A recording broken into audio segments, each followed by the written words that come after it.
Hello, and welcome to Pianokeys Academy. I'm Dr. Michael Finley, and today I wanted to talk to you a little bit about the opening of Ondine from Gaspard de la Nuit. I was teaching this piece recently and was inspired to share with you some of the tips that came up during the lesson. So I remember when I was first learning this piece how intimidating it was at first, but I can report from my own experience. I suppose your mileage may vary, but my experience, and actually that of a lot of other people I've talked to who play this piece, is that once you have it, it's for life. The trick is really learning how to play it the first time. So I have 3 basic tips to show you today. I'm going to show you how to approach the repeating chords while preserving the airy, harp-like sound that you want for the opening. How to group the pattern to make sense of it and set yourself up for success in playing this comfortably. And then how to practice the pattern like Bach in order to refine your precision and voicing. So first of all, one of the things that makes this opening difficult is the repetition factor. You're repeating a 3-note chord over and over in an irregular pattern. And so if you're not careful, this repeated chord can make the accompaniment sound really heavy. So the challenge of the opening is to keep it very even and extremely soft. So let's start there with the repetitions. You want to get used to this feeling like one movement. So consistent with my usual approach to the piano, I'm thinking forward from the elbow, but there's active participation from the fingertip. So what I'm after here is a very shallow attack, a very shallow touch based on speed of attack. So we're just pricking the surface tension of the key. So this brings up an interesting subject. The point of sound is the point on a grand piano in key descent that's about 7 millimeters deep, and it's where you feel a little bump on the way down. In the mechanism of the piano, what is happening when you hit this little bump is that the jack, this little L-shaped piece, is exerting friction on the knuckle, which is this felt thing attached to the hammer shank, and it's slipping against it, creating friction, creating this sort of slingshot effect that sends the hammer to the string. It generates enough speed to send the hammer up to the string to make a sound. The technique I'm showing you is a specialized technique to get a much softer, airier sound that some people refer to as playing in between the escapements. Might be a little bit of a misnomer actually, but what you're doing is instead of aiming at the point of sound, you're aiming at a much shallower point with enough speed of attack to send the hammer to the string without that friction. This is really difficult to visualize, so since a picture is worth 1,000 words, I'm going to cut to a demonstration by my friend Steve Massicote, whose wonderful technique channel you should all be following if you don't already. Link in the description. Now the place I want you to pay really close attention to is here. You see where this does this. And when you're used to playing the note, it usually goes down and then it goes chuck like that. Well, that's this thing here, which has a little friction against the roller. We call this the jack and the roller. Now, as you can see, if I play the note slowly, right, there's that would be the string up here. This would be the string. Playing the note slowly, it's when the jack makes the friction against the roller that we make the sound. Now, here's what you have to try, is if you play this rapidly, notice that the hammer is hitting the string, which is not really a string in this case, but the jack and the roller don't have the friction. It's because we're doing this with enough speed, we're hitting the note with enough speed that this is just bouncing and hitting the string. Very different kind of sound than when we do the friction. All right, so hopefully that was clear. So if the point of sound is at a depth of 7 millimeters, let's say to get this airy sound, I'm aiming at a depth of about 3 millimeters. And the key is it just has to be a quick enough attack that the hammer reaches the string. So it just grazes the string and you get this lovely harp-like sound. So now, once you get that down, try making it repeat in that area. And it's It's really important that that repetition feels like part of the same movement. It's just one movement that plays both notes. Take care that all three notes sound at the same time. For that, it's important to notice that you have two black keys and one white key. The white key is a little lower, so this middle finger needs to feel a little bit lower for proper voicing and to make sure the hammers strike at the same time. Once you have that, once you're ready, try adding the A.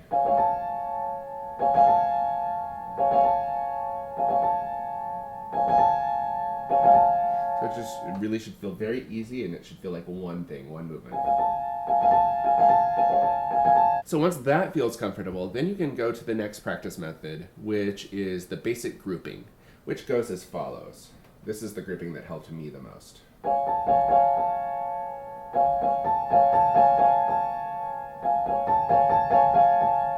So the first iteration starts on the beat and finishes there. The next group starts on an upbeat. So you can think of those three notes before the beat as a sort of wind up to the next beat. So you wind up, beat, and then the next three notes are a release. And then wind up, beat, release. Wind up, beat, release. Wind up, beat, release. So there's a movement that goes along with that pattern. So on the beat, the wrist is at the lowest point, so it's a little bit of a down. And then the reaction to that beat is forward. And then we wind up on the way back. And then beat, reaction, wind up, beat. So the wind up is on the way back down, and the beat is what energizes the pattern, and then you react forward. So there's a sort of undulating pattern of slight ups and downs of the wrist.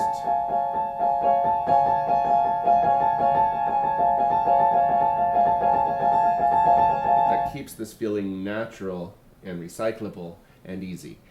Now, I'm really grossly exaggerating the degree of movement, so it really should feel very subtle.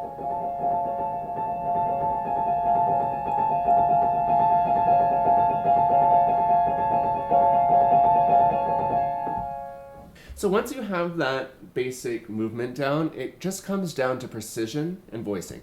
So one thing that really helps is to practice it like Bach. So I start with the top voice only. Obviously with the pinky. And I go through the whole opening passage. So you go through the whole opening that way, the way to the second page with just the top voice. And then when you're done with that, you do the middle voice.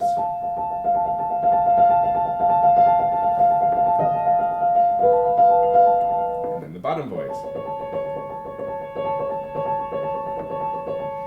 So practice until all of those are equally comfortable. And I used to sit in the practice room doing this as a sort of warm-up.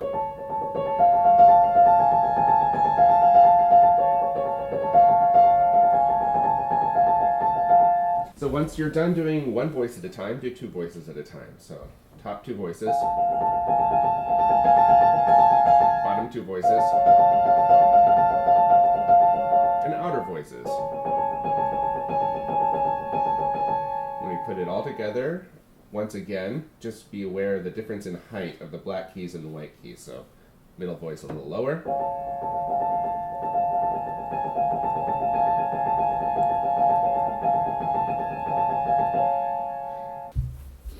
One other little thing that helps is I feel this as an upper arm rotation.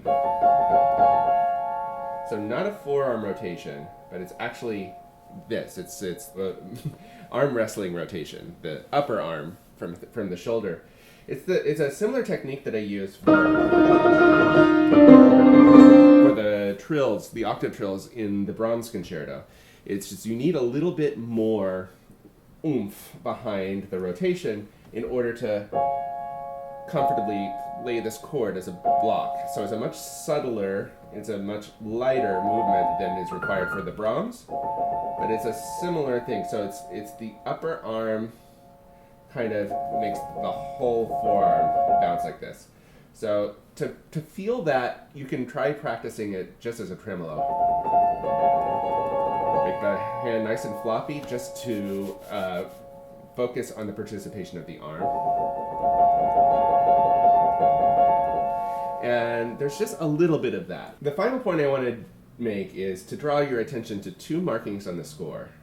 The tempo marking, lent or slow, and the dynamic marking, which is 3 Ps, pianissimo.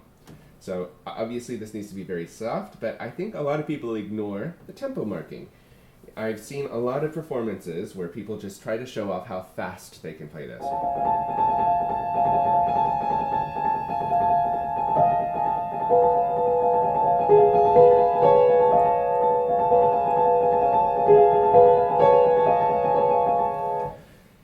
And to me, that's not the piece. So first of all, Ravel explicitly tells you to play slow, but it's not just the tempo marking. For me, it's the image of the piece. You want to depict a very specific image, which is an enchanted lake. And you want to really allow enough time to experience the ripples in the water. And you want to experience the mist. You want to see the reflections of the light on the water. And then from beneath the waves, you hear this voice that's literally coming from underwater.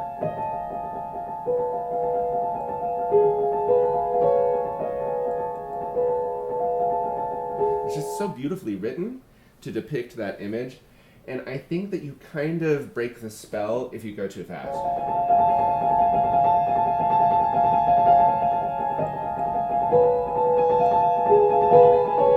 That sounds more like insects to me, or something mechanical. It doesn't sound like water anymore. So that's just my 2 cents, that's my opinion. But I think that far too many people go for breakneck speed instead of color in this. So the point I want to make is that we're not out to set world records for speed in this piece. We're out to get the right color. So now that you have my strong opinions about tempo and color and a few strategies for practice, if you're working on this piece and you found these tips helpful, tell me about it in the comments. And if there are other pieces you want to see me cover, tell me about that too. So until next time, happy practicing.